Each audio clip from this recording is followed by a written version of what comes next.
신명기 9장 1절에서 12절입니다. 키워드는 오늘 너는 알라, 의인된 죄인, 은혜로 시작한 삶입니다. 이스라엘아 들으라, 내가 오늘 요단을 건너 너보다 강대한 나라들로 들어가서 그것을 차지하리니 그 성읍들은 크고 성벽은 하늘에 닿았으며 크고 많은 백성은 내가 아는 아낙 자손이라. 그에 대한 말을 내가 들었나니 이르기를 누가 아낙 자손을 능히 당하리요 하거니와 오늘 너는 알라, 내 하나님 여호와께서 맹렬한 불과 같이 내 앞에 나아가신즉 여호와께서 그들을 멸하사 내 앞에 엎드러지게 하시리니 여호와께서 내게 말씀하신 것 같이 너는 그들을 쫓아내며 속히 멸할 것이라. 내 하나님 여호와께서 그들을 내 앞에서 쫓아내신 후에 내가 심중에 이르기를 내 공의로움으로 말미암아 여호와께서 나를 이 땅으로 인도하여 들여서 그것을 차지하게 하셨다 하지 말라. 이 민족들이 악함으로 말미암아 여호와께서 그들을 내 앞에서 쫓아내심이니라. 내가 가서 그 땅을 차지함은 내 공의로 말미암음도 아니며 내 마음이 정직함으로 말미암음도 아니요 이 민족들이 악함으로 말미암아 내 하나님 여호와께서 그들을 내 앞에서 쫓아내심이라. 여호와께서 이같이 하심은 내 조상 아브라함과 이삭과 야곱에게 하신 맹세를 이루려 하심이니라. 그러므로 내가 알 것은 내 하나님 여호와께서 내게 이 아름다운 땅을 기업으로 주신 것이 내 공의로 말미암음이 아니니라. 너는 목이거든 백성이니라.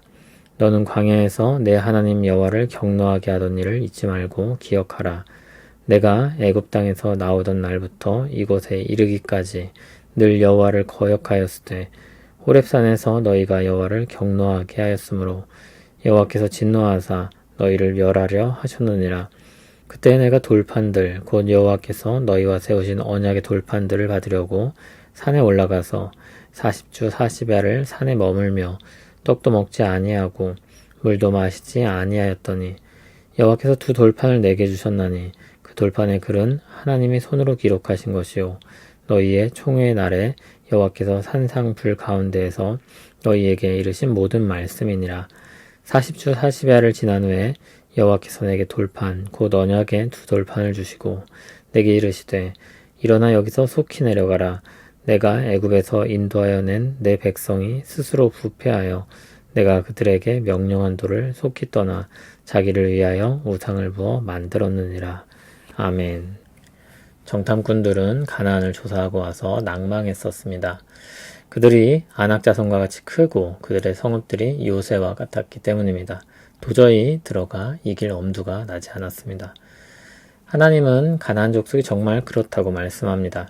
1절을 보면 너보다 강대한 나라들이라고 했고 그 성읍들은 크고 성벽에 닿았다고 했습니다. 2절을 보면 가나안 백성들은 크고 많은 백성 또 아낙 자손으로 일컬어집니다. 그러나 정탐꾼들이 보고 온 것은 사실이지만 그래서 누가 능히 당하겠냐는 말이 나올 법하지만 더 알아야 하는 사실이 있습니다.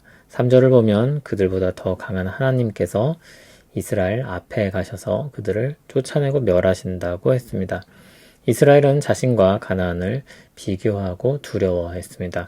그러나 하나님은 구도를 바꿔서 하나님이 가나안의 싸움 상대라고 말씀하시는 것입니다. 하나님이 그들을 이기실 것입니다. 그리고 또 한 가지 이스라엘이 알아야 할 것이 있습니다. 가나안을 치는 일은 하나님의 공의의 심판이자 아브라함과 이삭과 야곱과 맺으신 언약의 시행입니다. 가나안이 왜 그렇게 진멸당해야 하는지를 묻는다면 그들의 악이 진멸당할 정도로 구제불능이 되었다고 답할 수 있습니다. 이전에는 그들이 진멸당할 정도의 상태가 아니었는데 이제는 하나님이 그들을 심판하실 때가 된 것입니다. 레위기 18장 3절과 24절에서 30절을 보면 애굽과 가나안은 그들의 악으로 인해 심판을 받는 것입니다. 이스라엘은 하나님께 심판의 도구로 사용된 것입니다. 그러나 5절에 보듯이 이스라엘이 그 일에 쓰임받는다고 하여 그것이 그들의 의로움이나 정직함과 같은 것을 보증하지는 않습니다. 그들이 자격이 있어서 그 일을 맡은 것이 아니라는 것입니다. 오히려 그들은 아브라함과 이삭과 야곱과 맺은 언약으로 인해 그 자리에 있는 것 뿐입니다. 하나님의 역사에 동참하게 되어 그 역할을 맡은 것입니다. 가나안의 진멸은 전적으로 하나님의 일입니다. 그래서 6절에 이어지는 말씀이 나오는 것입니다. 그러므로 또 알아야 할 것은 가나안 민족을 쫓아내고 그 아름다운 땅을 이스라엘에게 주시는 것은 그들의 공의로 말미암은 것이 아니라는 사실입니다. 그들이 악한 가나안을 진멸하여 얻는 상이 아닌 것입니다. 전적으로 하나님의 선물입니다. 오히려 그 선물을 받는 이스라엘은 6절에 말하듯이 목이 곧은 백성입니다. 받을 자격이 없습니다. 7절을 보면 그들은 광야에서 하나님을 경노하게 했었고 애굽에서 나오던 날부터 늘 여호와를 거역했다고 했습니다. 자신들을 위해 우상을 만들었던 사람들입니다. 하나님의 진노로 멸망당할 처지에 있는 사람들인 것입니다. 그럼에도 지금 남아있을 수 있는 것은 하나님의 은혜입니다. 이스라엘의 구원과 생존 그리고 기업 모두 그들에게 자격이나 원인이 있지 않습니다. 하나님께서 은혜를 베푸셨고 선물로 주신 것들입니다. 오늘 말씀을 보면 가나안은 물론이고 이스라엘도 심판받아 멸망할 민족임을 알 수 있습니다. 그럼에도 가나안은 진멸의 대상이 되고 이스라엘은 구원의 대상이 됩니다. 사람들은 그 원인에 대한 설명을 이스라엘에게서 찾으려고 합니다. 그러나 하나님은 그런 생각을 막아서십니다. 이스라엘이 자격이나 가능성이 있어서가 아니라 하나님이 그들을 택하시고 그들과 언약을 맺었기 때문에 일어나는 하나님의 주권적인 역사인 것입니다. 멸망당할 죄인들 중 얼마를 구원하여 내신 것입니다. 그들은 다 은혜를 입은 것입니다. 그러한 구도는 사람들로 하여금 교만이나 만족이나 자격 같은 걸 생각할 수 없게 합니다. 오직 은혜에 대한 감사만이 있을 뿐입니다. 루터의 표현을 빌리면 하나님의 백성된 모든 사람은 의인된 죄인입니다. 의롭다 여김을 받는 은혜를 입은 사람들인 것입니다. 그들에겐 교만이 아니라 겸손이, 불평이 아니라 감사가, 자의가 아니라 하나님의 뜻에 따른 순종이 있을 뿐입니다. 그 사람의 정체성은 그 사람의 삶 전부를 지배합니다. 은혜 아래 있는 사람들이 겸손과 감사와 순종의 열매를 맺게 되는 것입니다. 에베소서 2장을 읽으면 신자의 전후에 대해 이야기합니다. 모든 신자는 허물과 죄로 죽었던 자리에서 진노의 자녀였던 처지였습니다.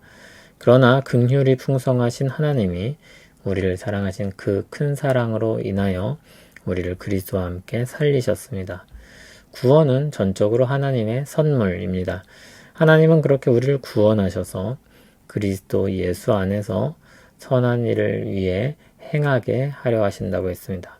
그리스도의 사랑을 알고 그 사랑으로 살게 하는 것입니다.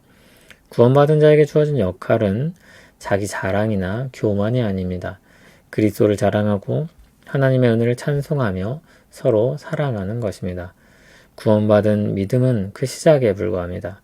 그 은혜의 복음 위에 서서 하나님께 영광 돌리고 사랑하며 사는 삶이 이어져야 합니다. 이스라엘로 따지면 가나안에서의 거룩한 삶이 이어져야 하는 것입니다. 우리에겐 이 땅에서의 거룩한 사랑의 수고가 있어야 하는 것입니다. 그럴 때 하나님이 영광 받으시고 우리는 그 안에서 즐거워할 수 있습니다. 그 영광스럽고 복된 삶을 영위하는 우리 되길 바랍니다.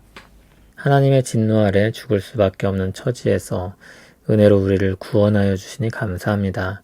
우리 안에 이루신 일을 감사함으로 영광 돌리며 겸손히 주어진 거룩한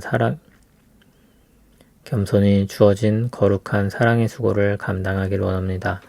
이해 득실을 따져 사는 척박한 세상에서 주님의 은혜와 사랑을 힘입어 살기를 원합니다. 연약한 우리를 그 놀라운 역사에 동참하게 하옵소서.